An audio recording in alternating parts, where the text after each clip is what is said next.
What comes to mind at the mention of Apple? Some of the most commonly used products, of course. The iPhone, iPad, and Mac. It's likely you're currently using an Apple device. The largest Apple manufacturing factory is the Foxconn Technology Group's Zhengzhou branch. The company's headquarters lie in Tuchang, New Taipei City, Taiwan. Terry Gao, a Taiwanese tycoon, established Foxconn in 1974. According to Forbes, Terry is worth $6.5 billion and has been christened Taiwan's Donald Trump. While Foxconn has provided job opportunities for numerous people, it's been marred by controversy. I know you're curious to find out the details, so let's descend inside Apple's largest factory in China. Welcome back to our channel. If you haven't already, make sure you hit the subscribe button and ring the bell so you never miss an upload from us. Inside the production plant, the largest Foxconn factory lies in Longhua Town, Shenzhen. Many workers work at the Longhua Science and Technology Park enclosed campus, often called the Foxconn City. The mammoth production plant occupies a record 15 million square feet. You'll be surprised to learn that the production plant manufactures approximately half of all the Apple devices globally. Out of its ability to produce up to 500,000 iPhones daily, the company earned itself the name the iPhone City. The factory covers approximately 1.2 square meters, or 3 kilometers, and features swimming pools, 15 factories, a television network known as Foxconn TV, and a fire brigade. You'll also find a center with restaurants, a bank, a grocery store, a hospital, and a bookstore. Many of the staff at the factory work 12 hours daily, 6 days a week. Just so you know, some U.S. cities have fewer people than the workforce at the Foxconn factory in Zhengzhou. You're probably shocked at that statement, but it's actually true. You may be wondering where all those workers live. Dorms are available in between 10 and 20-story buildings. Suppose you've worked in a factory before. In that case, you know that a team of vendors and entrepreneurs usually establish shops nearby to make some money from selling street food, multiple products, and giving massages. Up to 1.3 million employees earn revenue from the Foxconn plant in China. So far, the company is the biggest private employer in China. In 2007, Foxconn started manufacturing Apple gadgets.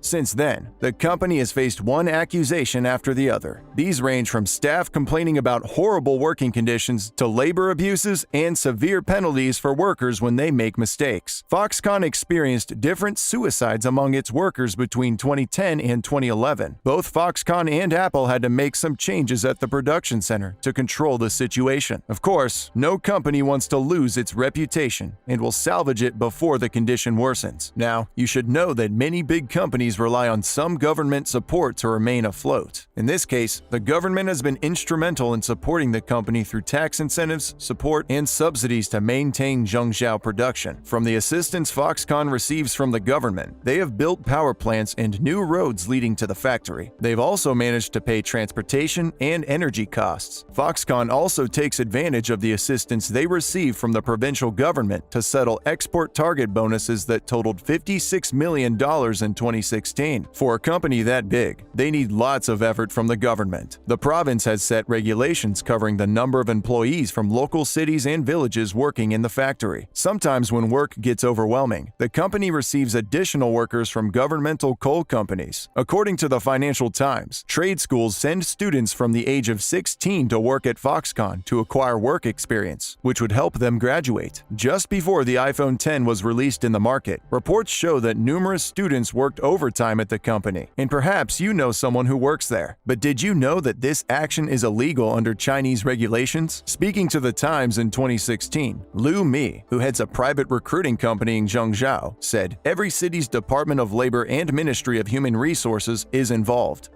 What does a typical daily schedule at Foxconn look like? Workers wake up at 6:30 a.m. and report to the factory at 7 a.m. Staff should eat breakfast and be seated at their work positions at 8 a.m.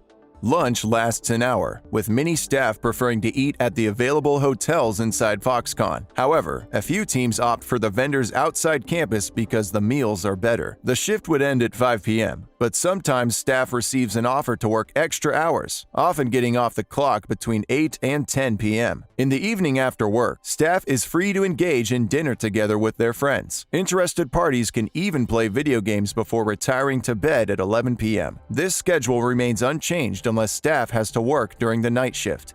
What personal experiences do employees working at Foxconn have? I know you identify better with stories from real experiences, so here it goes. One worker said she works on 1,700 iPhones daily. This roughly translates to 12 iPhone screens for hours across the day. Other workers that specialize in fastening chipboards may need a minute for each iPhone, completing around 700 pieces per day. While Foxconn workers find their work repetitive and boring, they admit that it is not overwhelming. Amid the accusations that Foxconn faces, many people enjoy working there, especially the natives of Henan. Leo, a local vendor and previous worker at the production center, says, "People like to work at this factory because you are close to your family if you are from Henan. You get Sundays off and you can go home and visit your family. That's the perk." Leo also mentions that high pay and minimal pressure are reasons why many employees will not leave yet. With numerous repetitive factory jobs available, the workers do not have to struggle while working. Life at the Zhengzhou factory is as living in the village is. Think about everything that happens back in the village. Some employees waste their free time away browsing on their smartphones. Many workers at Foxconn Zhengzhou factory are in their 20s, giving the environment a scholarly feeling. Most of them have been working there for nearly a year, except for a few commemorating 2 years, which they say is an eternity. Many workers will leave after the first year due to boredom and lack of interest. Of course, once you're not motivated, quitting is the only option. Unlike many working stations, workers here don't apply for particular roles. Instead, you're assigned to the department where more people are needed. Some departments, like inventory control, are more relaxed than others, allowing employees to eat their bread anywhere. This is some good news for bread lovers. But, so you know, the more formal the department, the more overtime opportunities you get. You'll even stand a chance of getting a higher salary. One worker who earns $470 per month working as a clerk says, "Although they can make up to about 5,000 yuan per month, which is quite high in my eyes, I feel that these workers are not in good health because of all the overtime." Repetitive tasks at the Zhengzhou factory are the order of the day, and probably why many workers leave after a year. On this matter, Chen, a worker here, said, "Eventually I felt annoyed to the core of my heart, like I had no purpose. But the good thing is you can always quit for a better job at will." Not everyone can leave though. Many workers at the assembly line have families to provide for, and leaving is never an option. Surprisingly, many workers don't know that a better opportunity could mean working fewer hours for a better salary or doing less monotonous tasks. Working here is neither better nor worse. For some of them, all they do is make a living, and they feel like the conditions are but the same in all factories. But these views represent only a few of them. You should know that the workforce is large, and everyone's opinions and experiences vary. For example, some workers complain about not getting enough sleep due to the alternating shifts, while others are comfortable. Many workers at the Foxconn Zhengzhou factory and others in China complain about the living conditions. In 2012, some Foxconn employees protested for overcrowded dorms, sanitation conditions, and inadequate meals. Workers who can't stand the dorms or those with families have the option of renting a one-bedroom apartment, but these are slightly costly, which is why only a few do so. With all this information, perhaps you'd want to work inside the largest Apple factory if an opportunity knocked, or maybe not. Leave us a word in the comment section. We'd love to hear from you.